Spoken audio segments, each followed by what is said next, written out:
Goose Bay, Newfoundland, and Labrador, of all places.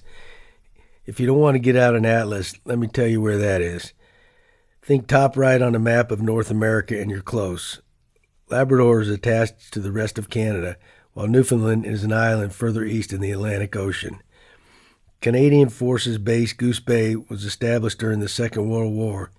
It has since grown into the largest military base in northeastern North America, and it has the longest runways in the world.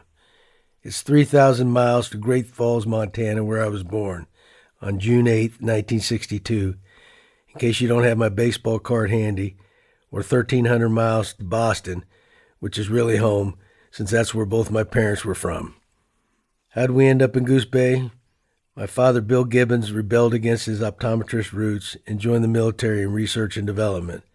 That far north, the summer lasts only about a month, and the black flies were everywhere. So there was my dad making the most of a short season, taking his youngest child to the local baseball field to try out for the team. I was only 7 and scared to death. I wouldn't get out of the car. Luckily, one of the guys my dad worked with was coaching one of our teams, so Dad talked to the guy, and the guy put me on his team. I didn't have to try out. If he hadn't known the coach, I probably never would have played. Like all kids, I enjoyed those early games, but was not obsessed with baseball. Not yet. That wouldn't happen for a couple more moves. Our father was co-captain of the 1954 Beverly High football team in Beverly, Massachusetts. He didn't play competitive baseball, just in the sandlots with his buddies. Our mother, Sally Boyson, was a cheerleader at the same school, a year younger. She was good friends with Dad's sister, Janet. As Mom tells it, it was a beautiful little story. The athletic genes got transferred to all 3 Gibbons kids. Billy, named for Dad and born in 1959, played college football on a scholarship. Kristen, born in 1961, loved to ride horses and play basketball. And then there's me. If any baseball roots got passed down to me, it was through my grandfather on my mother's side, Dutchy Boyson, who was a semi-pro catcher in Beverly. Raised in a very structured household, Dad was the perfect child, always doing the right thing. But instead of joining the family optometry business in nearby Marblehead, he joined the U.S. Air Force. He started out checking eyes, which he didn't want to do, with the intent of branching out. My dad was way too smart to pigeonhole himself. He eventually got into researching the use of lasers on the eye, a precursor of LASIK. He also looked at ways to protect fighter pilots from radiation. It turned into a fascinating career. He traveled the world as the research and development representative for the Air Force in NATO. Mom went to dental hygiene school at Tufts in Boston. Thanks for the smile, Mom.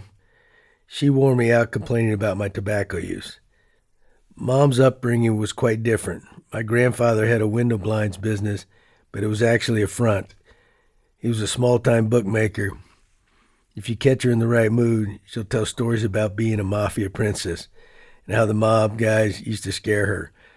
My mom is an angel on earth, so she figured it all out. We got shuffled around as a military family. Billy was born in Boston and Kristen and I in Montana. From there we went to Loring Air Force Base in Limestone, Maine on the Canadian border. After that rugged winter, my dad was going to resign his commission, but they enticed him with a stint in Puerto Rico for 3 years. After Puerto Rico, Dad left the military to help his father out and decide once and for all his future. After a year in optometry, he was convinced that it still wasn't for him. So he got back in the Air Force and headed to Goose Bay. What's funny, my mom tells me, is everyone asks them, "What did you do wrong to get sent up to Goose Bay?" But she says they loved it, one of their favorite assignments. I learned to move regularly, so pro ball was easy for me. After the Goose, the military paid for my father to get his doctorate down at the University of Houston. Then on to San Antonio, where I call home. His final assignment was in Washington, D.C., in the Surgeon General's office, but it was just him and my mom by then. There are a number of military bases in and around San Antonio, and Brooks Air Force Base was a big research and development base in the military.